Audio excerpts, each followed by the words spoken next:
Integrity is a great word, isn't it? I'm sure you've all enjoyed being spoken at, yelled at, shouted at. Maybe you're suffering from Stockholm Syndrome. It's quite a possibility, but hopefully I'm going to make this a dynamic discussion. Integrity is a word that goes beyond mere practicalities. It's something that is showcased time and time again. I think it is good that I'm here for the 14th edition of what Willy Mutenza has done. I think it stands the test of investigation that good ideas do work. So prior to me starting off, I'd like to give a round of applause to Willy Mutenza, who's organised this through. So, a bit about me. I'm an explorer and I moonlight as an entrepreneur. For over 17 years, I've travelled to over 71 countries across the globe, bringing together the conversations that define nations, but also increase investments. When I was phone called by Willy, whilst I was in Suriname in the deep Amazon rainforest to say, hey, here's a panel discussion that I think you'll enjoy, especially given the work that we do at the Global Indian Network, I was thrilled. But more importantly, I realized the weight of expectations on my shoulders. Now, I may say something here that no politician will say, and I'm awarded to do so because we have a pretty big platform and we no longer have to care. We bring over 60 billion in private net worth on our platform. We're in over 48 countries. And by the way, we have lots of heads of states and ministers that work alongside us. The word I'm going to say is expectations. My dear panelists that will be joining me here are diplomats. But we forget one thing. Amongst the great rosy conversations, real people's lives are at stake. Every single policy you make, every single decision that is taken, real generations will be impacted. Let us not forget this. In a world where common sense is everything but common, we too must make a stance. So I'm going to invite my panelists up. I've been directed from the advertorial management that each one has a 3-minute spiel. It's absolutely fine, I'll give you that. But then after that, I'm going to ask you the questions that define what our perspectives are. More importantly, the questions that I think deep underneath are the things that you want to hear.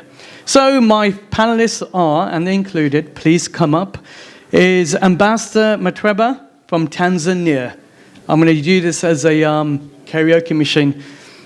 The next panelist is Ambassador Joseph, the Deputy High Commissioner from Kenya. My next speaker is Abdullah Al-Masoud, the Saudi Commercial Attaché in the United Kingdom. Next is Joseph 𝗂𝗵𝗂𝗍, the Trade and Investment from Rwanda Commission, UK. Next is James Thorn-Ayar, the Consular Embassy of the Republic of South Sudan. I know we've had some good conversations earlier, James. You're lucky. Cool. And I think that's it. That should be all my list here. Make sure you stand a bit closer together. We're all good friends here at the time being. Now, I do realize that my panelists here want to take the opportunities to come up and discuss to you almost like a Dragon's Den style event about what their government's currently doing. But prior to that, let me put the figures in perspective. The panel discussion today is about driving growth through diplomacy and unlocking East Africa's potential. And finally, the Ambassador Namisha Jayant from Uganda, of course, the final ambassador to join the stage. And as she does come up, I'll continue. So the whole promise of today's event is driving growth through diplomacy and unlocking East Africa's potential. Now, I want to put something in very good context for you. The figures in the United Kingdom. The minority businesses here contribute over $26 billion, or pounds rather, to the UK economy. Over 400,000 people of East African origin call the UK home. As a Global Indian Network, we account to over 6 billion of that. So we know that there is a ready-made marketplace here. But diplomacy is much more than looking good. It's about practicing economic and public diplomacy. So for my next guest, I'm going to invite each panelist to come up for their 3-minute hard stop, and then we can start the discussion piece. So first of all, my gentleman on the right-hand side, you have 3 minutes to introduce yourself and give the crowd your roaring speech. Thank you.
My name is Ambassador Joseph Warui, Deputy High Commissioner here in London for Kenya.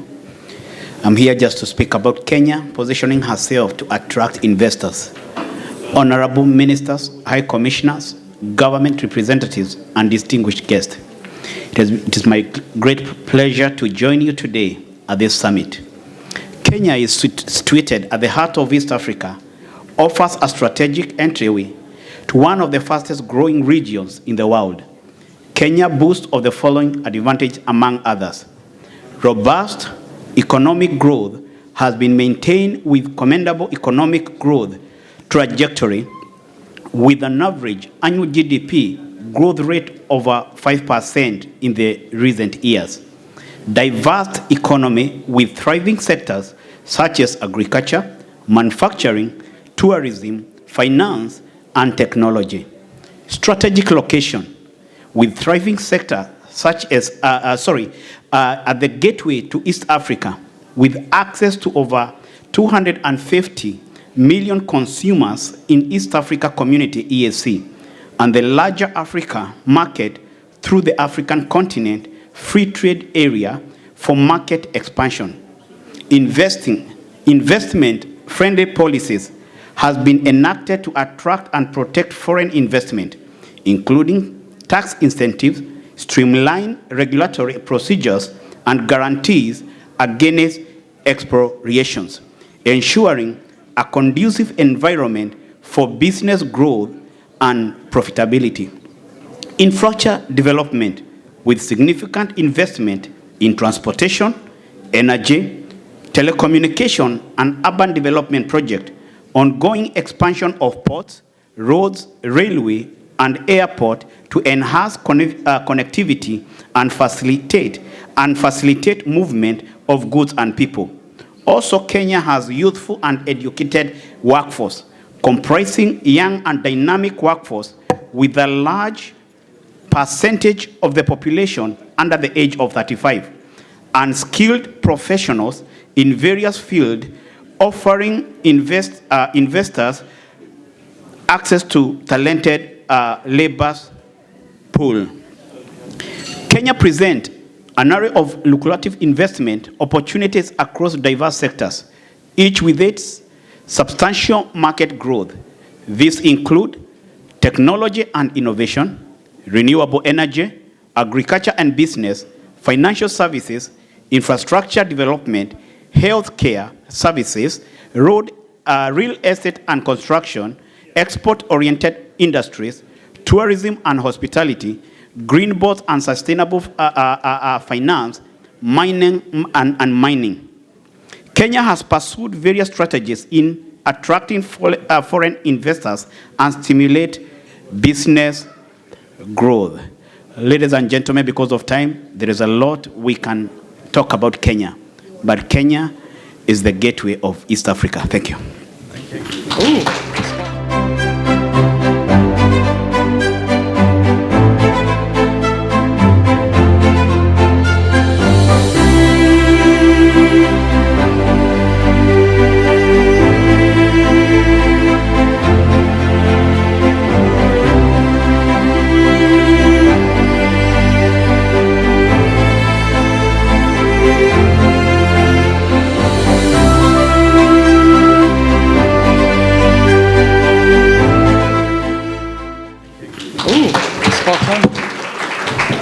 And like every good African and Indian wedding, we have one more. Please introduce my fellow guests as well from Somalia.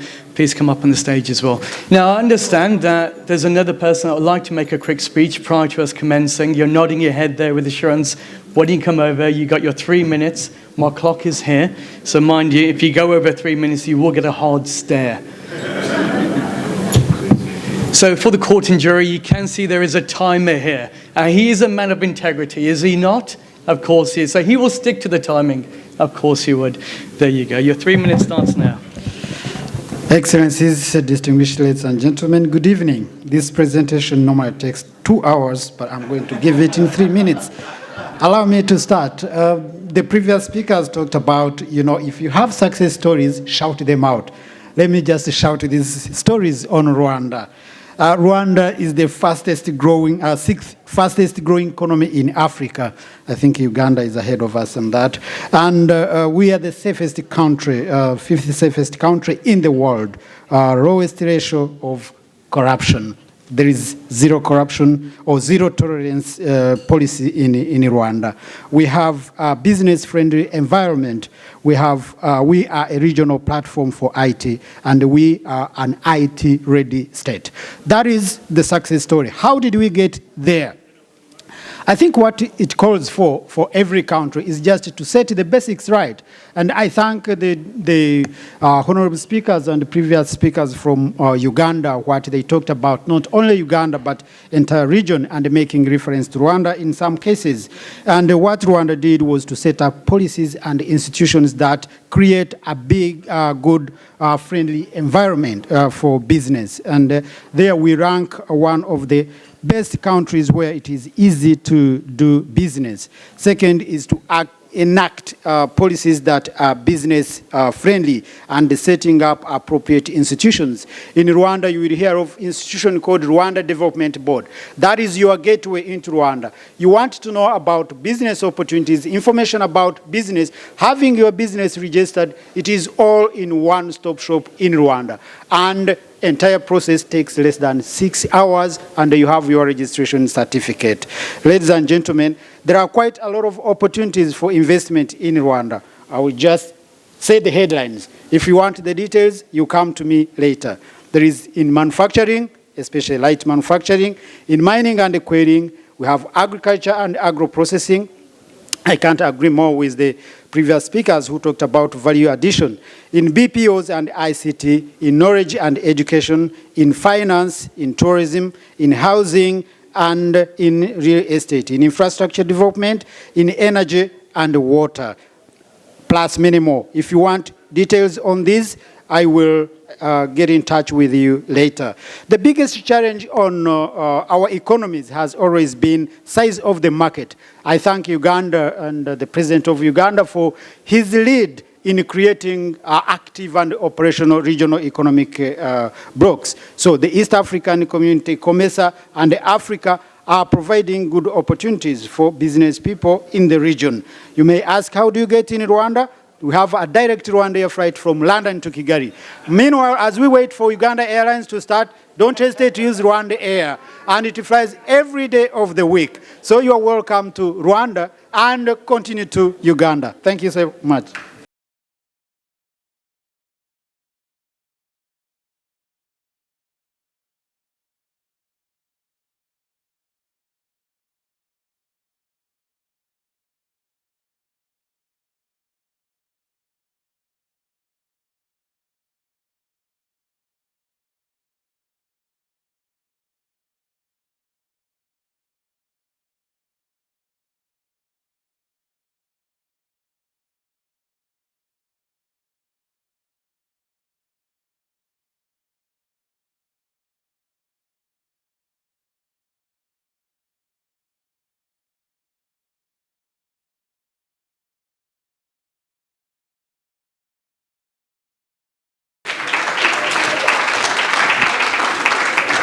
This is what happens when diplomats take the boxing gloves off.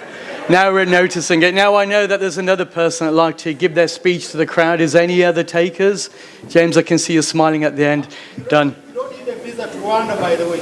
Oh, and it carries on. Here you go, James. Your 3 minutes starts now. Okay, thank you. Your Excellencies, invited guests, and the esteemed investors. In fact, I will be very brief because we have time. My name is 𝗿𝗲𝗺𝗀𝗀 from South Sudan, and it's a country that people have known very well. We're full with the resources.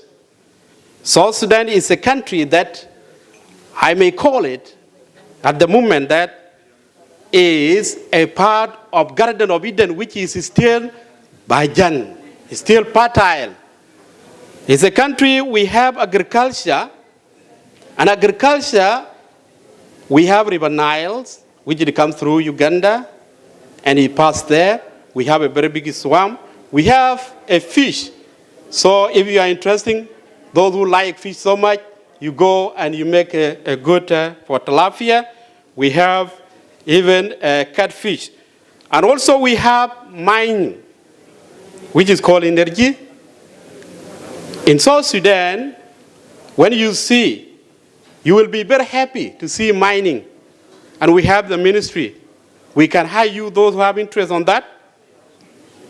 You can be direct to the Ministry of Mining, and you can invest there. We have goals, and we have the ministry which can guide you or authority. Also, infrastructure in South Sudan, in fact, is coming up. It's a country that we are coming up after Uganda, Kenya, and the rest of the countries bordering us. Also, we know any investor, those who are interested to go to South Sudan, the government of South Sudan will assure you to facilitate, to give you a piece of land which you can invest in. Also, the government of South Sudan will be actively processing your registration, which you will not be suffering on that. And also, we request all the investors, those who are interested, to come for the human capital development. We need a development in South Sudan. We have the Ministry of Education, and the Ministry of Education is really moved and establishing all the sectors like technology. Okay, I have been time, but I was leave some of the things.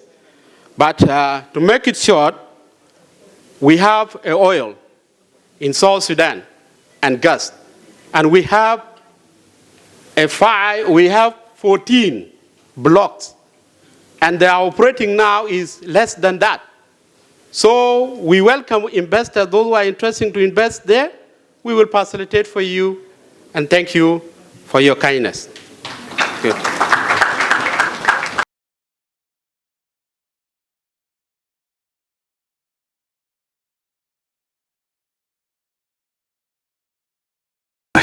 Starting. Thank you very much. My name is Abdul Muhammad. I'm from Somalia. In fact, what I would say is that this is what Somalia will offer to the investors that want to come to invest in Somalia.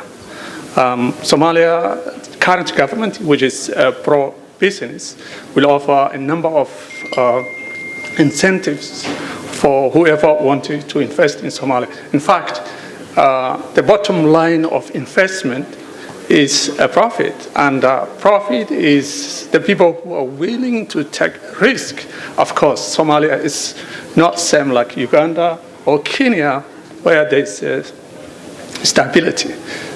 Having said that, it offers one of the highest return on investment.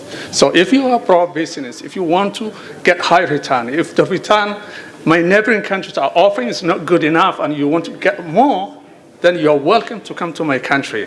We are offering tax holidays. The government will allow you not to pay any tax, corporation tax. Also in other areas, reduced tax rate. We're also offering investment protection guarantee, where we have a legal framework that will protect your investment. We have a simplified business registration. In fact, Somalia is already digitalized, from buying tea to buying air ticket. Everything is digitalized. We don't have a paper currency. It's first country in Africa that is 100% digitalized, everything. So that is an opportunity that you can tap into. We also have a sector specific incentives. Any sector that has a multiplier impact in terms of generating job opportunities for young people, government will give you more incentive, and that because we want to attract investors who can create job opportunities.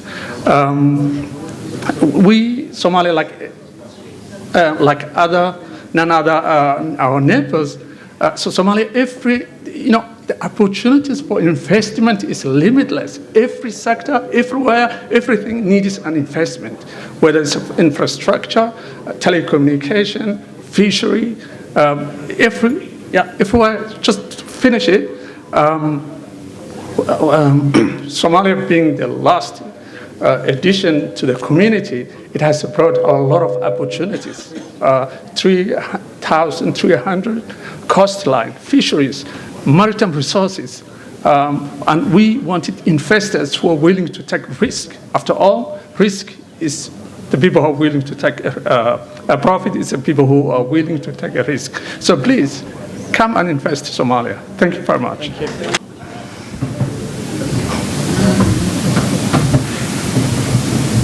Okay, thank you, moderator, and thank you everyone for attending this meeting. And I really appreciate for the organizers for organizing this important meeting. And I wish to bring my sincere apologies from His Excellency 𝗿𝗲𝗺𝗍𝗍𝗀𝗍, the Tanzania High Commissioner, for not making today. He was supposed to be here with us, but due to unforeseen circumstances, he didn't manage to come. For the interest of time, I will not have much to say, because the East African countries, they always share the same kind of resources. And Tanzania, we are grateful that we are also a gateway for the East African region. But also we have an opportunity, like they have mentioned other colleagues from other East African countries. We have also abundance of natural resources. But most important thing that I want to mention is in 2020, we managed to graduate from to graduate from a least developing country to a to the lower middle income countries.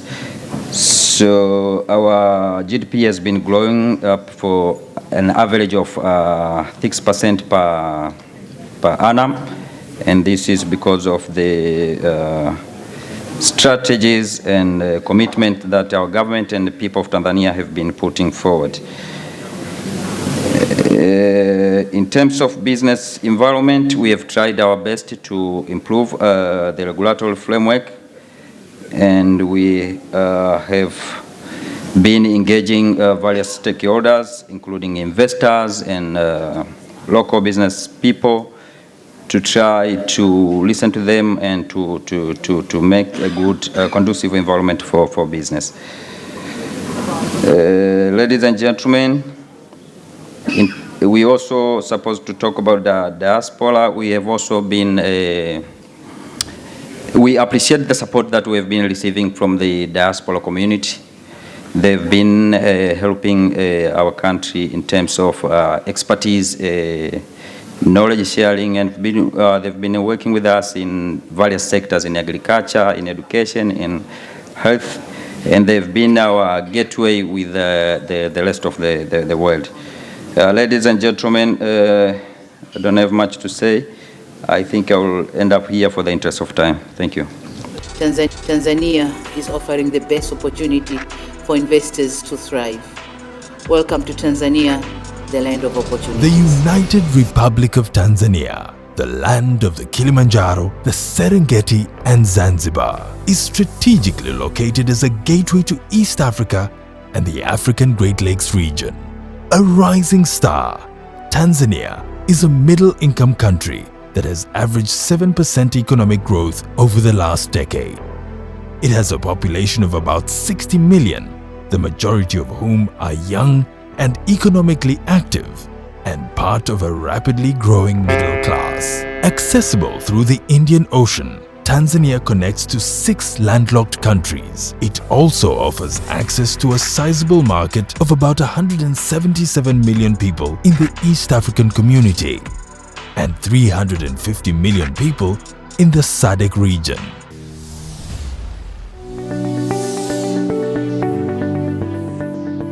Agriculture is the mainstay of Tanzania's economy. There are over 44 million hectares of arable land and only 33% of them are under cultivation. Some of the potential areas to invest in include sugarcane plantations, cotton, coffee, tea, cashew nut and grape farming, horticulture farms, sisal plantations, wheat plantations, as well as bean and cassava farms.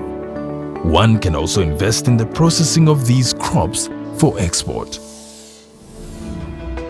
The manufacturing sector is in its infancy stage, with few exploited areas, whereby unprocessed agricultural commodities have dominated major exports. Tanzania's Vision 2025 envisages an industrialized economy powered by the manufacturing sector, and as such, opens up the country to potential investment, particularly in the area of textile and apparel, sugar, leather, edible oils, heavy industries, pharmaceuticals, tile manufacturing, cable and plastic manufacturing.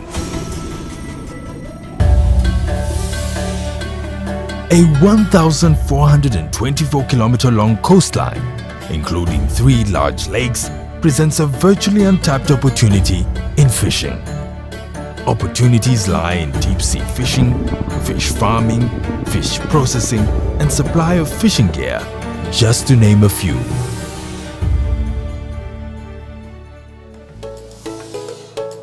Tanzania's wealth extends well beyond the surface. Tanzanite, a gemstone found nowhere else in the world, is testament to the country's mineral riches. Other minerals include gold, coal, diamonds, copper, nickel, cobalt, tin, lead, silver, uranium, rare earth metals, ruby and sapphire. Investment opportunities exist in the areas of exploration, mining and processing. Welcome to the beautiful islands of Zanzibar. The home to tranquil beaches, pleasant weather, warm tropical waters, and friendly people. Over time, the islands remain to be an abundant source of untapped opportunities for both visitors and investors. The archipelago is open to domestic and foreign sustainable investments to achieve the economic transformation and aspiration of Zanzibar Development Vision 2050. In the momentum of achieving the economic transformation, Zanzibar is promoting investment in key sectors, such as tourism, aquaculture and deep-sea fishing, real estate, processing industries, agriculture, maritime trade and transportation, as well as other marine recreational activities. Tourism is the leading sector of Zanzibar economy. The tropical archipelago, renowned for its coral reefs and rich marine biodiversity that makes it a perfect tourism destination. With a blend of unique cultural heritage, history, and renowned tradition of hospitality, Zanzibar has a competitive advantage in the industry. The tourism sector is expected to increase significantly with the recent initiative of the government to open a few of the small islets to high-end eco-friendly investment. These small islets will cater to a niche market of high-end tourism. Real estate is the emerging and booming business in Zanzibar. Its ideal location makes it a strategic area for real estate development. As the demand for residential and commercial properties is on the rise, the islands offer various opportunities for both developers and buyers of real estate. Agriculture. The agricultural sector is also another avenue that welcomes investors. Zanzibar is blessed with warm temperature climates all year round, which is conducive environment for crops, vegetables, and fruits to be grown and processed, making Zanzibar an ideal location for agro-related industries. Zanzibar is also home to an exotic array of tropical fruits. Globally known as the Spice Island, dating back 1,000 years ago, Zanzibar is endowed with a myriad of valuable spices due to its rich soil such as cloves, cinnamon, and black pepper.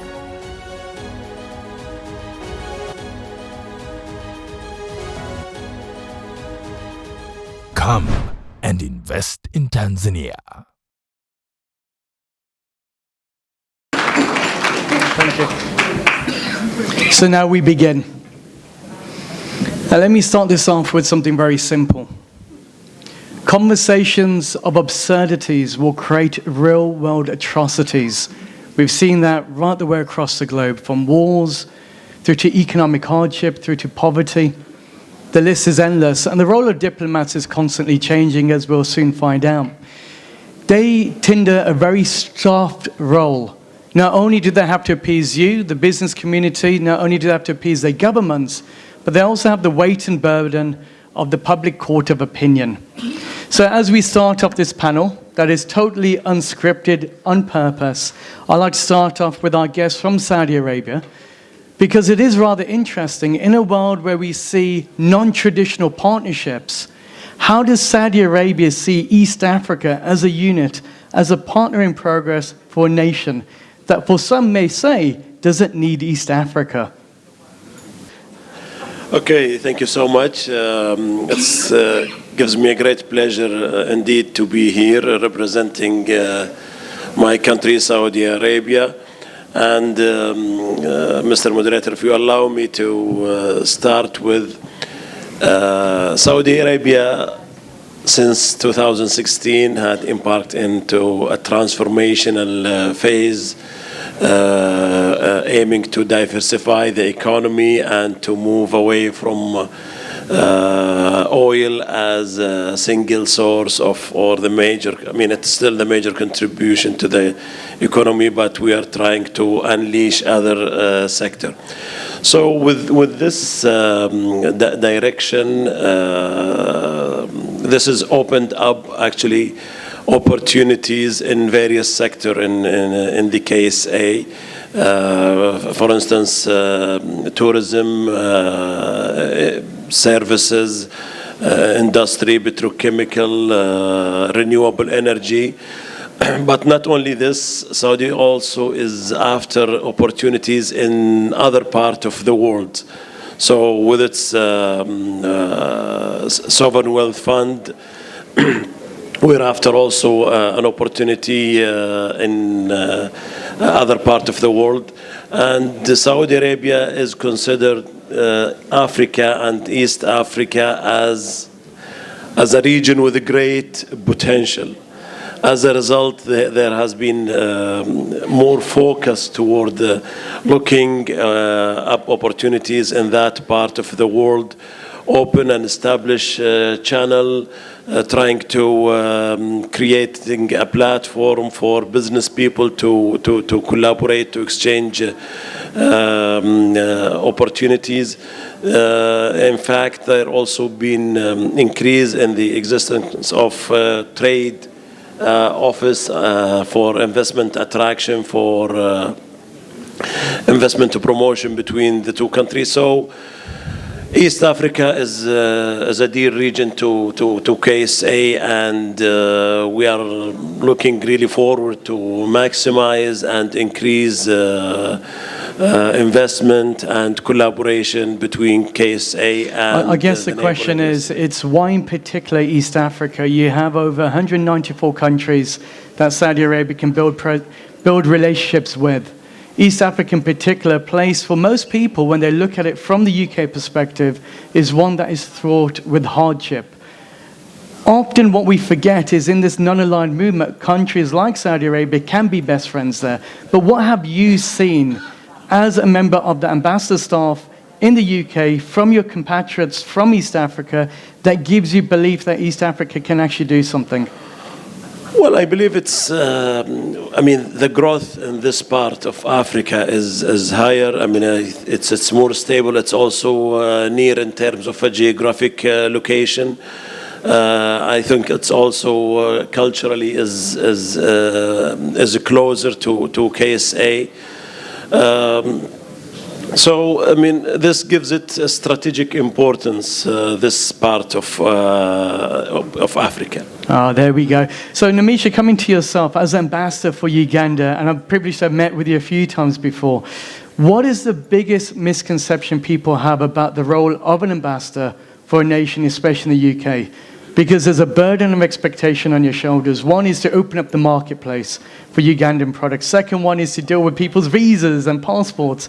And the other is to build up strong relationships with the Commonwealth. In this world of economic and public diplomacy, is it harder to be you? And what are the misconceptions?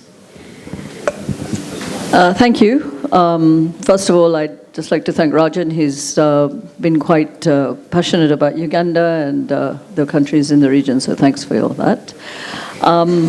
As far as being a diplomat and being, I think, a diplomat, whether you're a head of mission or whether you're an officer, I think what's important is that you have a commitment to your country for whom whom you represent. And it's a challenge. It's, every country has its challenges. Even the United States have their challenges. The British have their challenges. So every country has its challenges. So every challenge is an opportunity. So it depends how you look at it.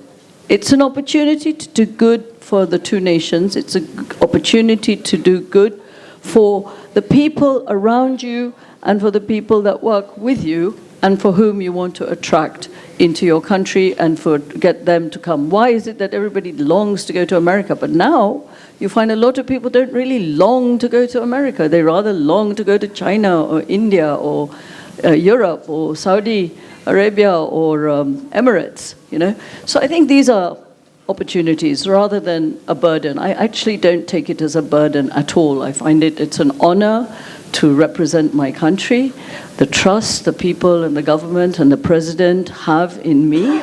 And I think it's a responsibility that we have to take seriously, and it's a good challenge. But we're talking about the lines of responsibility. Is it harder to get MOUs and lines of credit from the likes of the UK than it is compared to other nations such as Saudi Arabia? No, I don't. I think every country has its own regulations on how these MOUs are issued, and you also have to protect your nation from people who may be fake. And say, okay, I got $100 million and I'm going to invest it in country X. And then you find out that that person actually stole that money from somewhere through a gang of people. So there has to be, some diligence, some due diligence, and a proper vetting before things are just given a blanket signature. Which is what I think is a growing role for you as a diplomatic corps, because as much as you're looking for investors, you're looking for the right investors, the people who can add value, but also people who have been vetted through that process. Now, I'm going to come over to a slightly different question, because again, on the notion of absurdities, we've seen that there are protests that do take place in the UK for a variety of different reasons. Now, if I look at South Sudan, and this is something close to a lot of people's hearts, 2023 was difficult. You saw protests in the streets here about South Sudan. Now, you're sitting here as part of the diplomatic corps. One, you want to appease your diaspora, that's here in the UK, but secondly, you need to protect your country's image. James, is it getting harder and harder to do that? Thank you. In fact,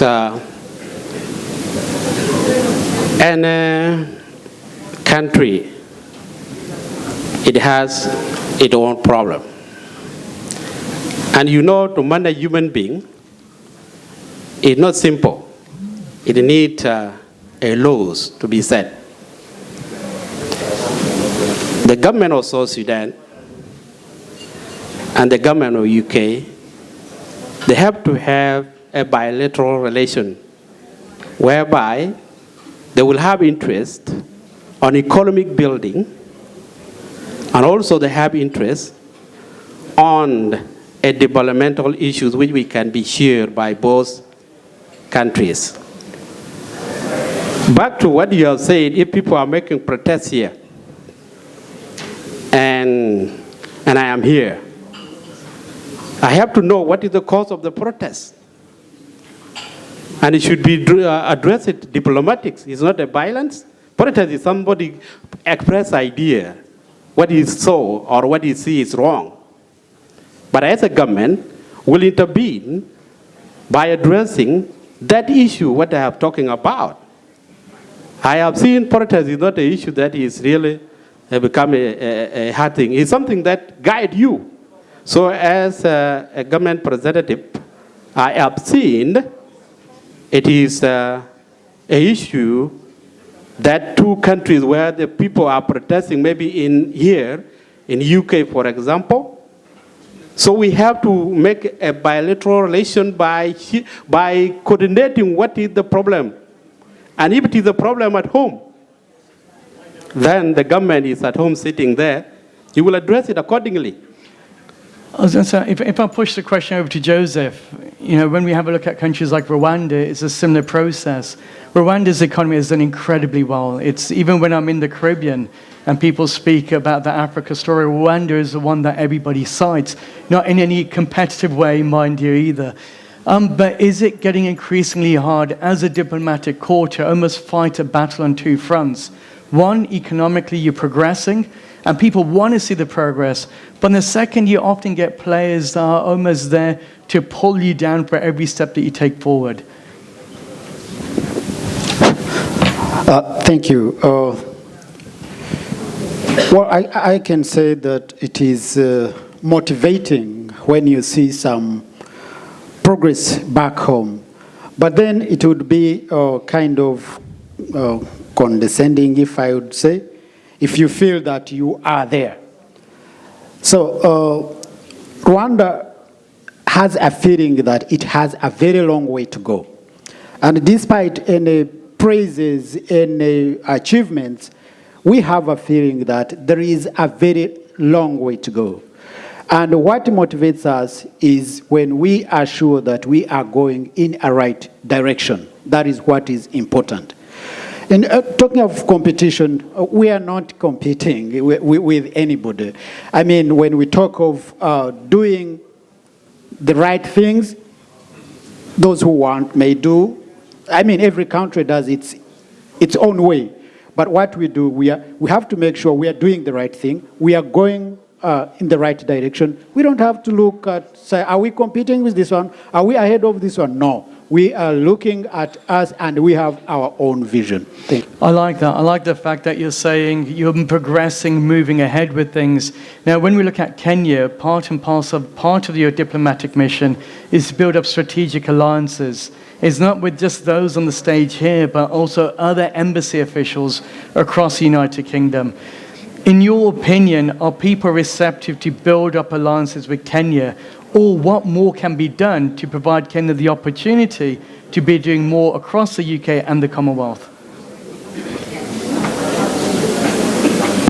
Thank you so much. I believe as we are living today, there is no nation that can stand alone. You can't be a lone-standing nation. Building alliances is one of the objectives of every nation. For instance, you can see like right now in East Africa, we have East Africa Community. Also, we have COMESA. In the UK, also, we're seeking with, for other alliances. Also with the European Union. So I believe as a nation to stand, you really need to forge these alliances. Because you see, as much also we are producing out of those alliances, when it comes to, they give us opportunities to market what we have, and also they do also bring up their services, the services, and we offer to our people. So I believe Kenya, one of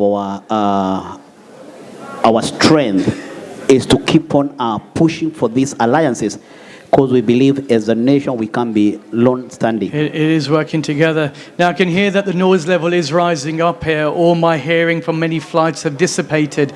But I do want to give an opportunity for you as the audience to get involved, because I realize in events like this, it is always a one-way discussion piece. So whilst you think about the questions that are close to your own hearts, which I'm hoping you're going to come forward from, what I'd like to do is something slightly different. Now, you're all on the stage together, and there must be sometimes burning questions that you have for one another. The whys, the hows, the ifs, the buts, and let me get the trade deal done. From Somalia's point of view, in particular, when you look across the roster of representatives here, what would you want more from your partners on the stage? What would you want them to commit themselves to for your future? Yeah, thank you very much. In fact, a lot. Somalia is... Can everybody hear the microphone? If not, can we get a working mic over, please? And I'll do yeah, the running. yeah. It's okay. I think it's okay. Can you hear me? Yeah. Yes. Yeah. We need to learn and get help a lot from our neighbors. Somalia is emerging from long time of conflict and civil wars, and also Somalia was just last year, I think, or beginning of this year, became a member of East Africa Community, and Somalia mainly rely on expertise and knowledge from our neighbors, and our collaboration with the rest of the community will mean a lot to Somali people. So when you look at your compatriots on the page, on the stage here, if you were addressing them directly, what do you want them to be able to do for you? This is your Dragon's Den moment here. Yeah, absolutely. One of the first things that comes to my mind and mind to every Somali is that Somalia is ready for business. There's a lot we can offer to our neighbors. Having said that, there's also a lot we can learn from them, and especially one area that we need to learn from our neighbors is technical know-how. Somalia has 75% of our population is less than 30%. Our education wasn't that strong. We were not manufacturing engineers, doctors for the last 30 years. And the country is undergoing a lot of development for the next 5 to 10 years. Somalia now debt-free, security is improving. And here we need your expertise and come and invest in our country and win-win situation. Well, I know it's a bit tight for timing, and I wish that I could have had a lot more time with you. But what I will do is, if you do have questions, do let me know. Now, if you like these types of conversations, you may know that we've done an entire Uganda series, and it's looking right the way across the globe, from interview pieces with President Museveni through to leaders and movers and shakers. In fact, over 600,000 people per week have a look at our content, making us one of the largest institutions, even bigger than your Ministry of Tourism. But it doesn't stop there. We take conversations from over 46 countries with heads of states getting involved every single week. Now, I'll go back to where I started from. Conversations of absurdities will create real-world atrocities.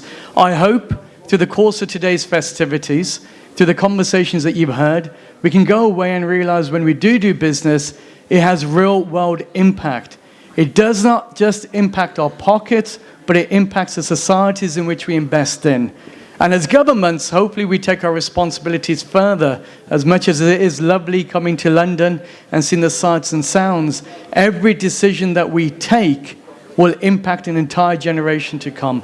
On that note, I'd like to say thank you very much for joining me on this very short panel, but hopefully this will be the first of many more.